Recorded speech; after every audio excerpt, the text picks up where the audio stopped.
Okay, I'm still pretty sick, but I'm gonna try to perform a nice talking head.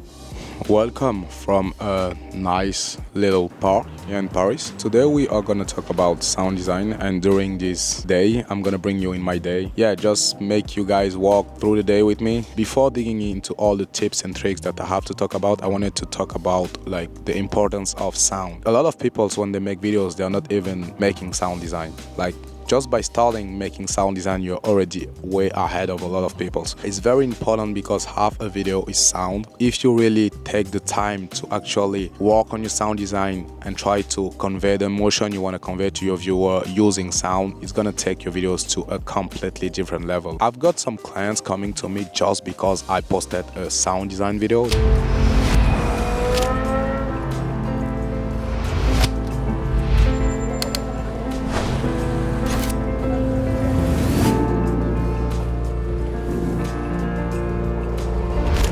He was like, yeah, I like the sound design, I want to work with you. And it's crazy the impact that the sound has on people. Today I'm going to give you some basics that you that you can actually implement in your next video.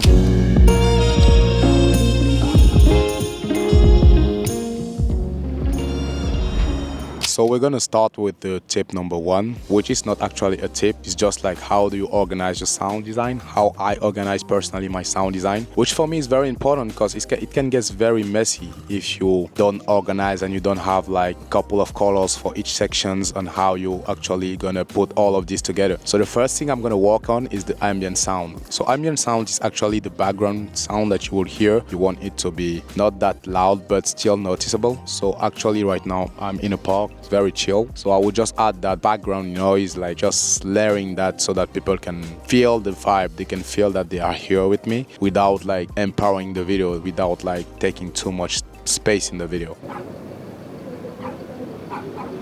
Next we've got the drones. I like adding drones in my sound design ambience because it adds that layer of, I don't know, it's just like another energy that's in the video. It creates a mood, it just creates that mood and I love it. Actually get all my sound design from Artlist. You can check them in the link in the description. You get 2 months free.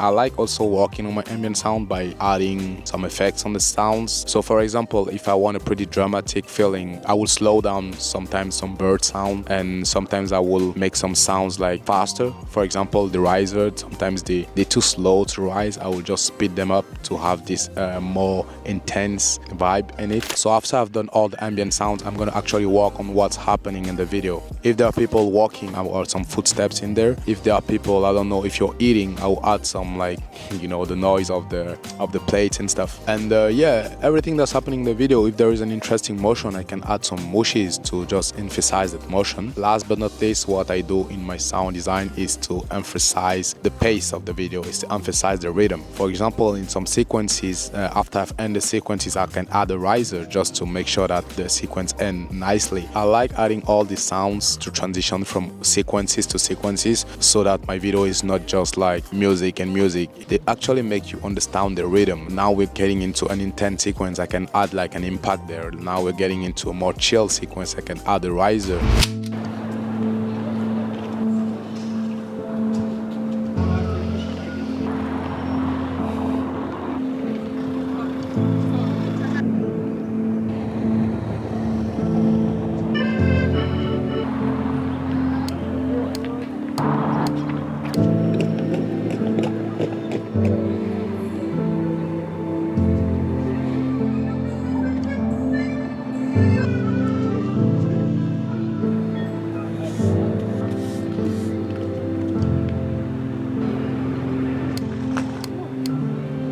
So we've talked about the organization of the sound design. Now we're going to talk about the first tip, which is the panning. So what I like doing when I'm making my ambient sound is using a song that's specific to a location and making it pan from your left ear to your right ear throughout the video. For example, if I'm in New York, there's something specific to New York, which is the ambulance sound. I like having that sound panning throughout the video from your left ear to your right ear so that you actually feel like you're there as a viewer, and it's a very, very nice way to make your sound design stand up a little bit.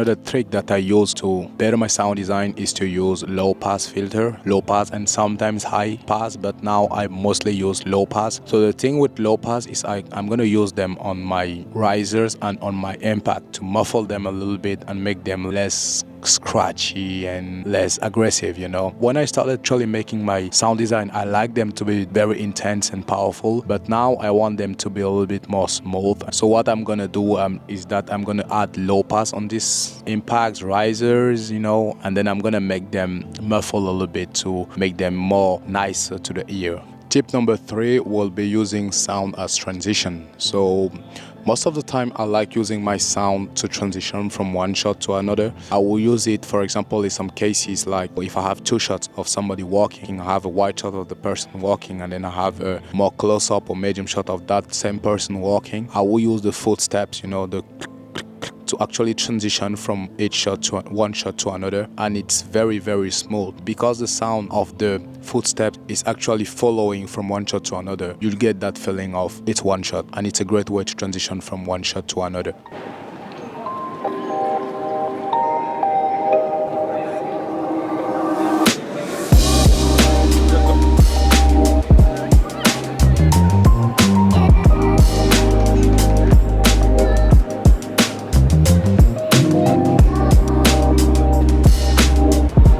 So yeah, that's the way I sound design. I hope you understood all what I've said. I'm not really used to talking on camera. I'm just trying my way. I've been overthinking these YouTube videos for a while because of the planning process. Back then I thought I should write everything down and then perform it to the camera, but it looks very unnatural. So I was like, I'm just gonna just talk to the camera and talk my way, and then I will cut off all the things that are not interesting.